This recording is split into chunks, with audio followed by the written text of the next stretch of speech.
As we continue our sermon series on Romans 12, today our study focuses on Romans 12, 9 through 14. There are some scholars who believe that the Apostle Paul was writing mainly to the Gentile Christians, as well as Jewish Christians, who had been exiled by the previous emperor. With such a mix of followers of Jesus, Paul was likely communicating to the early house churches about how to live as followers of Jesus. As we continue to reflect on some of the ways we can engage with God with our head, heart, and hands, may God add His blessing to the scripture reading. I'll be reading Romans 12, 9 through 14. It's found on page 151 in the New Testament section of your Pew Bible if you'd like to follow along. Love should be shown without pretending. Hate evil and hold on to what is good. Love each other like the members of your family. Be the best at showing honor to each other. Don't hesitate to be enthusiastic. Be on fire in the Spirit as you serve the Lord. Be happy in your hope. Stand your ground when you're in trouble. And devote yourselves to prayer. Contribute to the needs of God's people and welcome strangers into your home. Bless people who harass you. Bless and don't curse them. Holy words for God's people. Thank you, Jim.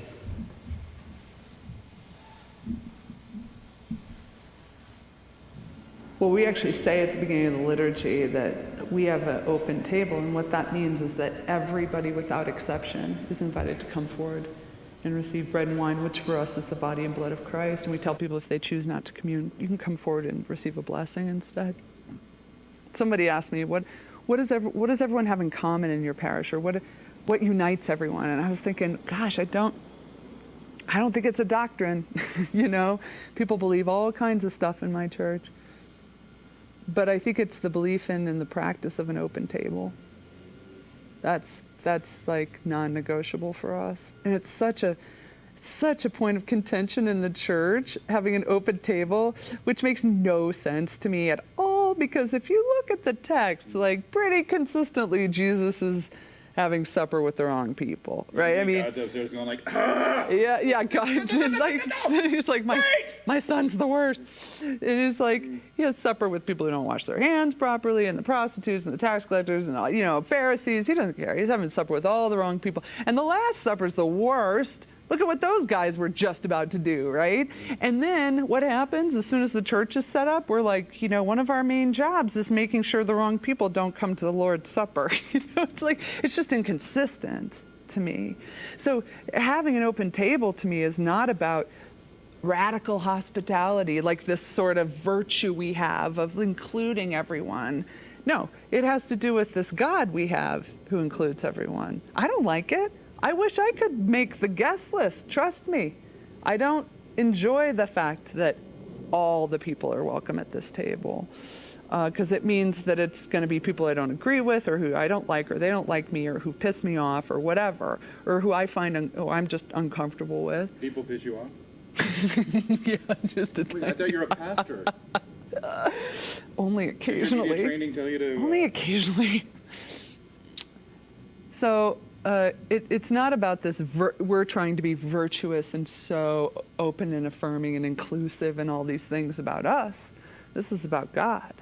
So, and it's like this, it is this foretaste of the feast to come. My friend Heather says, church isn't perfect, it's practice, right? So you are sort of practicing this kingdom thing that Jesus set up, and it's uncomfortable and beautiful and healing and all those things. If you were with us last week, I mentioned a book by Adam Hamilton called Revival that I encourage you to read. We have 2 copies now in our library, thanks to a really great library team that really pays attention, and they get things going quickly. I'm really grateful for them to make sure we have those copies. Because they're so good, I'm going to add another book. There's another book that I think is fantastic. I'm just about halfway through it this week. It's called House for All Sinners and Saints, written by the same person, the Reverend Nadia Boltzweber that you just heard from. She's a pastor in Denver, Colorado, and her work, it speaks to my soul where I am right now. And I love it. It's like a 9-minute video. I almost showed you the whole thing, then I realized, wait, I want to preach too. So that's a snippet you saw. But we'll get back to that in just a little bit. I need your help because as my wife loves to remind me, I'm getting closer to 40 than I am to 30 in my life right now. And there's a movie that I loved for a long time. It's called Jerry Maguire. Have you seen it?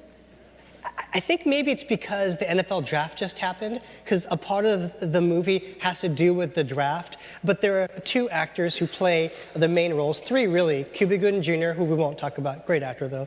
And then Renee Zellweger, who plays this person who's trying to fall in love with this ideal of a man who's played by none other, Tom Cruise, who's about my height, by the way. Right? So the way the movie is set up is like this. Tom has this problem, and he has this conscience that begins to grow that he didn't have for a long time. And then his heart starts to long for someone else. And there's a very last scene in the movie that a lot of us probably know. He comes in and he breaks into this party that Renee has with her friends and her sister, and he goes to this huge monologue. At the very end of expressing and confessing his deep love to her, he says, "You blank me." Do you know what he says? What's the word that he says? And then, he says, "You complete me." Tears come down, this powerful moment. And then Renee Zellweger takes feminism back 100 years. And she says, "You had me at hello." And I go, you're killing me. So there's this powerful love scene that pulls at our heartstrings so perfectly, where Jerry Maguire is apparently having this understanding that his life isn't complete without this other person, the character that Renee Zellweger plays. And then Renee says, "You had me at hello. It didn't matter if you grew. It didn't matter if you learned everything. Just the fact that you showed up and said hello, it's all I needed." And here's my problem with all of this. It sprung this epiphany, this aha moment in my heart this week. And I realized something. I realized that I so often get drawn into the ideal relationship. I love sappy movies. I cried during every sappy movie. I cried during Spider-Man, the first one. Much less this scene. I even cried this week when I saw it. I thought, oh my gosh, you complete me. And then I read what was just read this morning by Jim in Romans chapter 12. And I started to think differently. Because I believe strongly that in society we're bombarded over and over again about a standard of what a relationship should look like, don't we? It's this idea that, Renee, just like in the movie, you completely, my life was shallow and empty without you until you came into my life, and that hole that was once there is now full. Oh my gosh, it's the wonderful day, all is perfect, and everything's gonna be the best. And of course, she's the most forgiving person ever, subservient in all the ways that society tells us, but is not true and isn't right.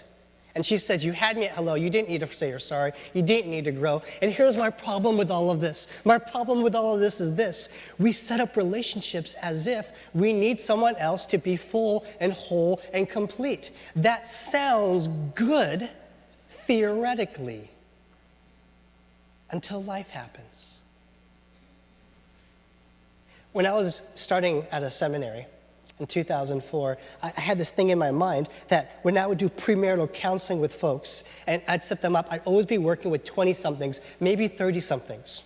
And I'd be working with people who'd never been married, and the whole time they fell in love and they were high school sweethearts. No one ever told me that. Seminary never taught me that. It's just what I thought. So I prepared myself to do premarital counseling like that. 12 years later, I've realized how far off I really was. I even have things set up like Gary Chapman's book, The 5 Love Languages. Have you heard of that one? Lots of people talk about it. Here's what they are: words of affirmation, acts of service, receiving gifts, quality time, physical touch. And I'd talk to young couples and say, now, just like Gary Chapman says, you're probably in one of these areas. Maybe it's gifts. Now, if you probably receive love this way, so if your partner or spouse gives you gifts, your life will be perfect, everything will be great. And they probably want quality time. So if you just are sure to look them in the eye and listen, nothing will ever happen that will hurt you again. All will be well. I said these things to people when they first started getting married. I am so sorry. I should probably write some letters to people. Because, you know, in the last 12 years, and I don't know how many weddings I've had the honor to be a part of that covenant, is more than half the people that I've helped to officiate their marriage are on their second or third or fourth marriages. And it's not just divorce, there's death. And it's not just people older in life, it's younger. And then I always offer a session after folks get married, 6 to 9 months later, and I catch up and say, how are you doing? How's your sex life? How's your communication life? How's all the things that are really hard that you can't talk to anyone else about, but you can talk to me about because I'm your pastor? How's it going? And you know what I learned? Life is messy. It's ugly.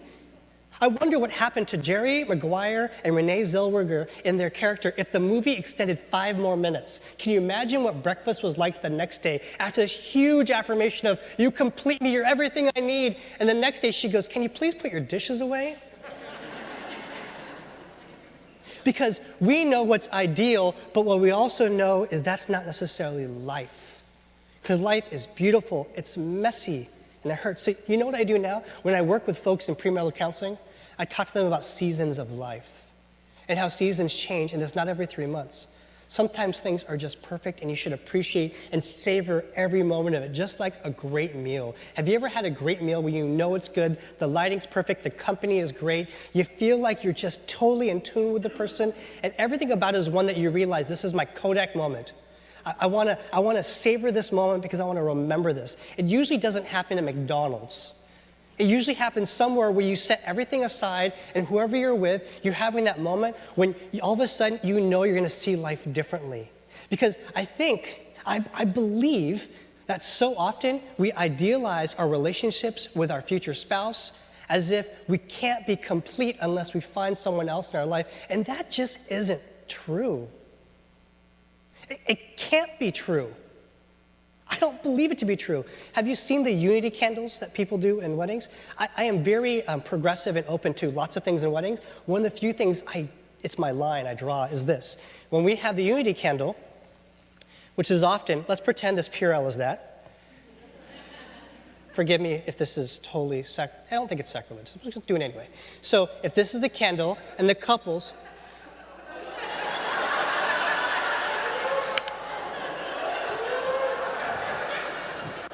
come, Lord Jesus, come.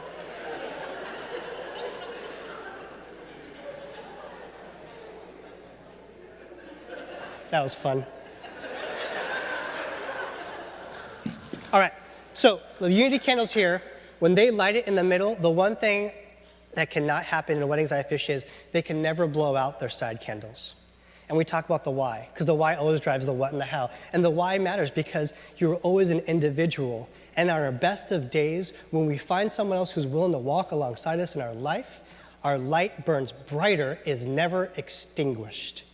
And here's how that translates to what we're doing here in Romans chapter 12. So often, I believe we take our understanding of our ideal relationship with your spouse or your partner, or whoever it may be, and we translate that to our understanding of God. And we think, well, God, if only you gave me the quality time I need. When I pray, you answer the way I need it to. If I had quality time, if only I felt you in the ways I need you to. Because when I grew up in camp, I felt you like this. And now in my late 30s, I need to feel you the exact same way. And it just doesn't work out that way. Because we grow, we change, we evolve. And there's something beautiful about that. There's this group of researchers in the United Kingdom that realized, and they did some studies, and they found out that when we're born, we have about 10,000 taste buds. And it's a beautiful thing. But every 10 to 14 days from birth until about the age 22, they say, our taste buds die, and then they come back again. After the age of 22, our taste buds simply die, and they don't come back. Why does that matter? Because for children, they can love something for 10 to 14 days, and all of a sudden, they just don't savor it the same way. It changes. And I've got 3 kiddos. It's true. The same favorite meal they loved, a couple weeks later, I may not do it for them. It's not because I didn't cook it differently, which is possible, but it's because they're constantly growing and changing. And what happens to us after 22, when our taste buds begin to die, our ability to savor things changes as well.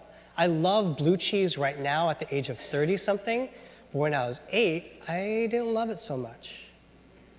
I love salmon and capers now, couldn't stand it when I was 10. And why I say all of this is God has wired us so perfectly that if even our taste buds can change and grow over time, then maybe our faith can as well. Maybe we can allow ourselves to grow and not just hope and experience God the way we want, the way it worked for us earlier in life, but we can allow ourselves to engage with a God not just with our heads, not just with our hearts, but also with our hands, maybe a mixture, and give ourselves the grace to know that we can also grow in our understanding of Jesus and how we can in our faith. Let's take a look at Romans chapter 12. Here in Romans chapter 12, as Jim read to us this morning here, Paul is writing to the early church. Mainly, they were Gentile Christians who had been there for a long time. Up until this point, there was an emperor named Claudius. Claudius was emperor around 41 AD to around 54 AD. Claudius was not a very nice person. Most of the emperors in that time weren't nice, let's be honest. But Claudius really didn't like the Jewish community. At the time when he ruled from 41 till about the end of his days when he died in 54, he had this problem. And the problem was this: the Jewish Christians and the Jewish people were fighting like crazy. They were fighting so hard. It got so bad, so violent, so horrible that he exiled everybody from Rome. It wasn't until his death in 54 AD that the next emperor finally let them come back in. Why does that matter? Because when Paul's writing in Romans chapter 12, the Judeo-Christians and the Jewish folks are coming back, and they're now trying to merge with a Gentile Christian community that has been there longer than they were. They're trying to figure out, if you talk about Jesus this way, and I talk about Jesus this way, how can we learn to get along in this way?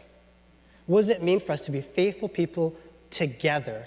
And that's one of the challenges that they face in this time. I really appreciate the way that Nadia Boltzweber talked about communion as an open table. We also, she's Lutheran, we also, as a United Methodist Church, practice the open table. I really struggled over whether or not I want to say this to you, but I'm going to say it because I want you to hear it. I love you. I really love you. But I don't necessarily like all of you.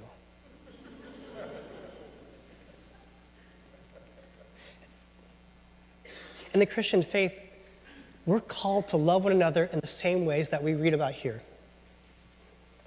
Love should be shown without pretending. Hate evil and hold on to what is good. Love each other like the members of your family. Be the best at showing honor to each other.